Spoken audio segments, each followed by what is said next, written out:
मेरे प्यारे बच्चों, बहुत सारा प्यार। मैं आपकी हिंदी अध्यापिका डॉक्टर बेबी शर्मा आज आपके लिए हिंदी गुलमोहर कक्षा 2 की पाठ्य पुस्तक से 7 पाठ कर भला हो भला लेकर आई हूँ। इस वीडियो में हम पाठ के केंद्रीय भावों को समझने का प्रयत्न करेंगे। अगर आपको मेरा वीडियो अच्छा लगे तो वीडियो को ज़रूर लाइक करें, ज़्यादा से ज़्यादा शेयर करें और मेरे YouTube channel doctor baby Sharma को सब्सक्राइब करें ताकि आप मेरी अगली वीडियो की नोटिफिकेशन सबसे पहले पा सकें। कर भला तो हो भला, जैसे कि पाठ से हमें पता चलता है कर भला कि यदि हम स्वयं किसी का भला करेंगे तो हो भला, तो हमारे साथ भी भला अर्थात अच्छा, तो हमारे साथ भी अच्छा ही होगा। तो प्यारे बच्चों, सबसे ज़्यादा प्यार हम किससे करते हैं? सबसे ज़्यादा प्यार हम अपने मम्मी पापा से करते हैं। और जब हम स्कूल जाते हैं तो स्कूल में हमारी देखभाल हमारे जो अध्यापक होते हैं वो करते हैं, और साथ ही साथ हम वहाँ अपने अच्छे जिन्हें हम पसंद करते हैं उन्हें अपना दोस्त बनाते हैं। और जब भी हमें कभी चोट लगती है और या किसी से हमारा झगड़ा हो जाता है तो वही दोस्त हमारी सहायता करते हैं। और जब हम घर आते हैं तो सबसे ज़्यादा जो भी हम अपना समय व्यतीत करते हैं वो हम अपने आस पड़ोस में व्यतीत करते हैं। पड़ोसी ही हमारी सबसे बड़ी दुनिया होती है, क्योंकि जब हम अपने दिनचर्या के कामों से फ्री होते हैं तो हम सबसे ज़्यादा समय अपने पड़ोसियों के साथ बिताते हैं। सुबह शाम का जो भी वक्त होता है हम उनसे अपना समय उनके साथ बांटते हैं और पड़ोसियों से हमारे मधुर संबंध रहते हैं।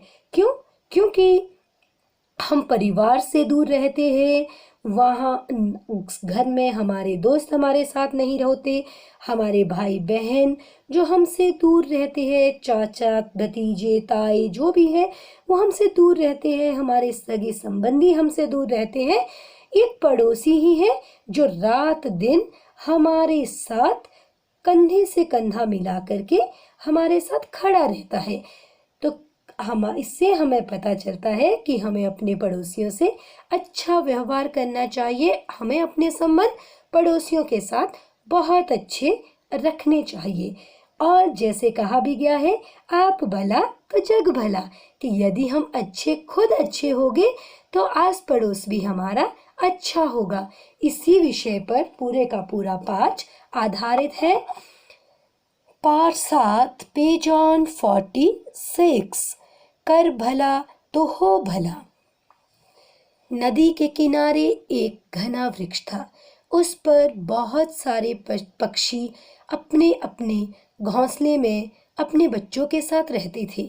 उसी पेड़ की जड़ में बहुत सारी चींटियां भी रहती थी। एक साथ रहने की वजह से पक्षियों और चींटियों में बहुत गहरी दोस्ती हो गई थी। नदी के एक बहुत बड़ी नदी है और उस नदी के किनारे एक बड़ा सा घना सा वृक्ष है। उस वृक्ष पर बहुत सारे पक्षी अपने अपने घोंसलों में अपने बच्चों के साथ रहते हैं। पक्षी है, उन पक्षियों ने अपने घोंसले कहाँ बनाए हैं? उस बड़े से वृक्ष के ऊपर बनाए हैं जो नदी के किनारे पर है। और उसी पेड़ की जड़ में बहुत सारी चींटियां भी रहती है जिन्होंने पेड़ की जड़ में अपना घोंसला बनाया है, और उस पेड़ की जड़ों में वो अपना बसेरा बना करके रहती है। एक साथ पेड़ के ऊपर पक्षी घोंसला बनाकर रह रहे हैं और पेड़ के नीचे चींटियां रह रही है, तो वो दोनों आपस में पड़ोसी है। उन दोनों की, पक्षियों और चींटियों की, आपस में बहुत गहरी दोस्ती हो जाती है। Next paragraph.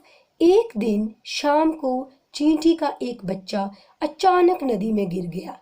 पक्षी चींटी के बच्चे को बचाने का प्रयत्न करने लगे।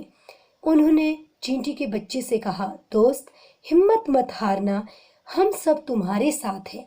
अब एक दिन क्या हुआ कि एक शाम के समय चींटी का एक बच्चा अचानक से अपने जो उन्होंने घर बनाया है पेड़ के नीचे उससे बाहर आता है और जाकर के नदी में गिर जाता है। पक्षी ये सब चीजें देख रहे हैं।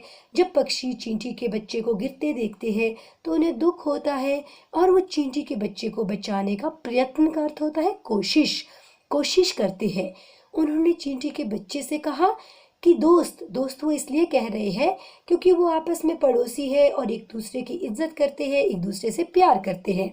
तो उसी अपनेपन से वो उसे कहते हैं कि हिम्मत मत हारना, तुम हिम्मत मत हारो, हम तुम्हारे साथ हैं, हम तुम्हें बचा देंगे।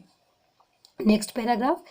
इस बीच कुछ चिड़ियों ने पेड़ के पत्ते तोड़कर नदी में फेंक दिए और चींटी के बच्चे से कहा, भैया हिम्मत करके नेक्स्ट पेज किसी तरह एक पत्ते पर चढ़ जाओ। चींटी का बच्चा काफी हिम्मती था। वह किसी प्रकार से एक पत्ते पर चढ़ गया और पत्ते के साथ बहता रहा। आगे एक बड़ा पत्थर था, वहां पानी जमा हो गया था। पानी के साथ और पत्ते भी वहां जमा हो गए थे। ऊपर से चिड़िया भी उड़ते उड़ते वहीं जाकर उस पत्थर पर बैठ गई। मौका पाकर एक चिड़िया ने चोंच से चींटी के बच्चे को उठाया और लाकर उसकी माँ को सौंप दिया। उसके माता पिता ने पक्षियों को धन्यवाद दिया। इस बीच क्या हुआ कि चिड़ियों ने पेड़ से छोटे छोटे पत्ते तोड़ने शुरू कर दिए।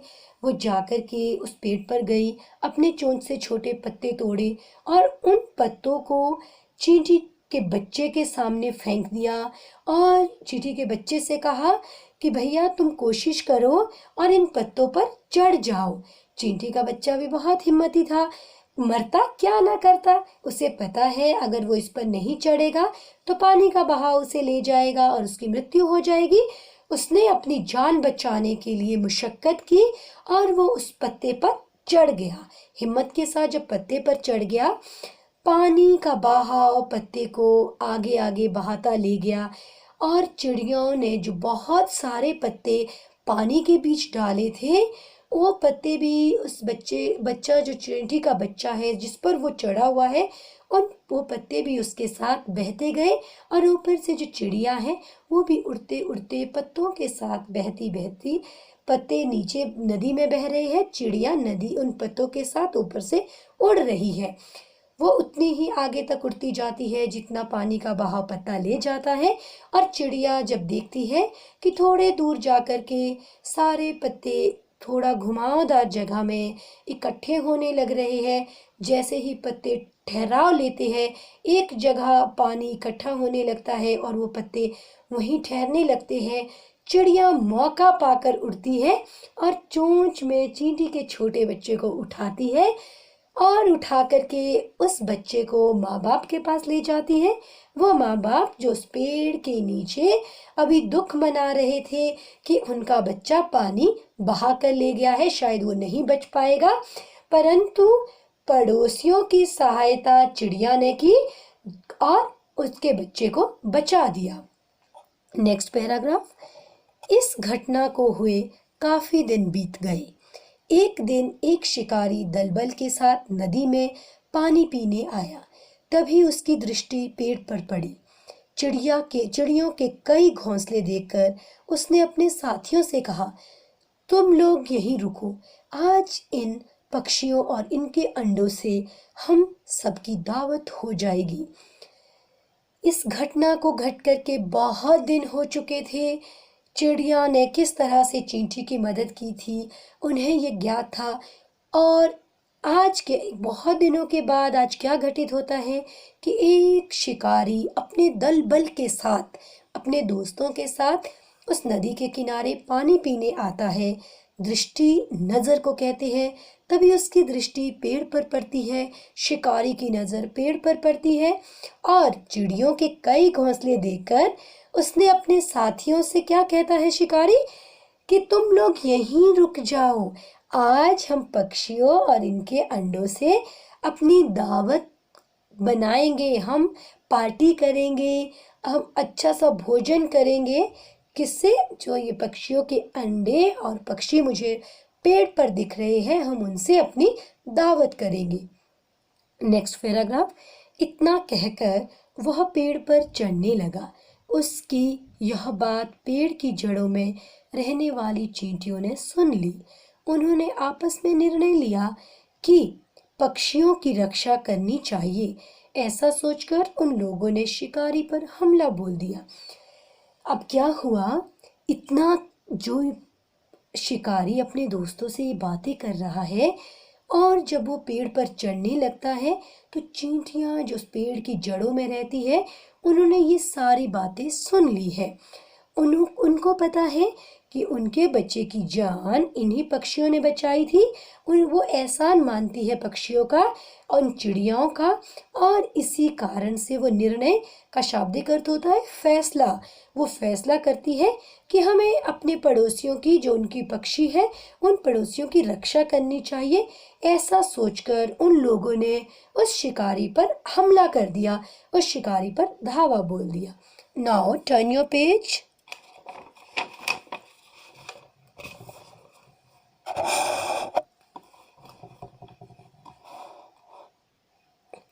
शिकारी घबराकर जल्दी से नीचे उतरा और अपने आसपास चींटियों की भारी फौज देखकर वहां से भाग निकला। इस तरह चींटियों ने पक्षियों द्वारा किए गए उपकार का बदला चुकाया और अपने पड़ोसी धर्म का पालन भी किया।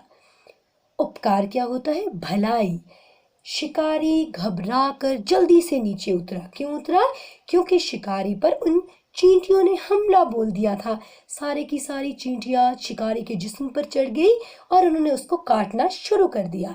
इसी के कारण शिकारी घबरा गया और वो जल्दी जल्दी नीचे उतरा और अपने आमने सामने जब उसने चींटियों की इतनी भारी फौज देखी तो उन चींटियों को देख करके वो डर गया।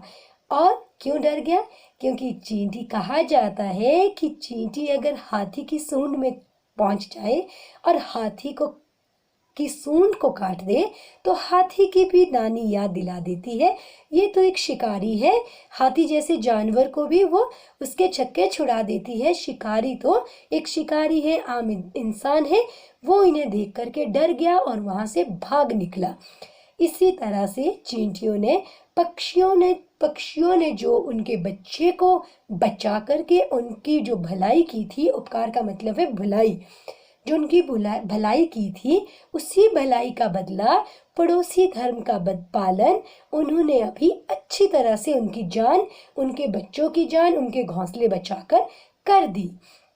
तो बच्चों, आपने देखा कि किस प्रकार आपसी सहयोग और सूझबूझ से चिड़ियों और चींटियों ने एक दूसरे की मदद की। इस प्रकार किसी भी मुसीबत का सामना साथ मिलकर किया जा सकता है।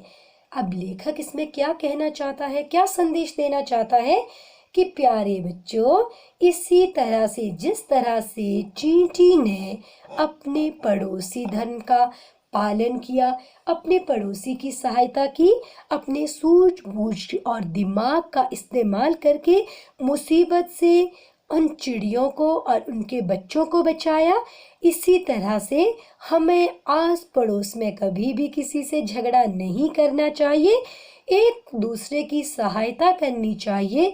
कोई हमारे पड़ोस में बीमार हो, परेशान हो, उसके पास भोजन ना हो, या किसी, आजकल जैसे हम देख रहे हैं इतनी मुसीबत आई है, कोरोना वायरस हमारी जिंदगी को लील रहा है, हम परेशान हो चुके हैं इस कोरोना वायरस से, अपने घरों में बंद है, लोगों को काम नहीं मिल पा रहा है।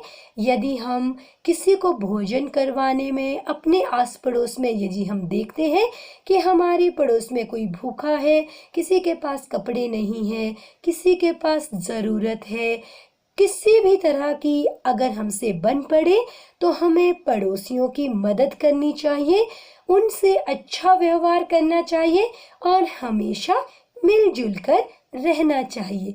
धन्यवाद।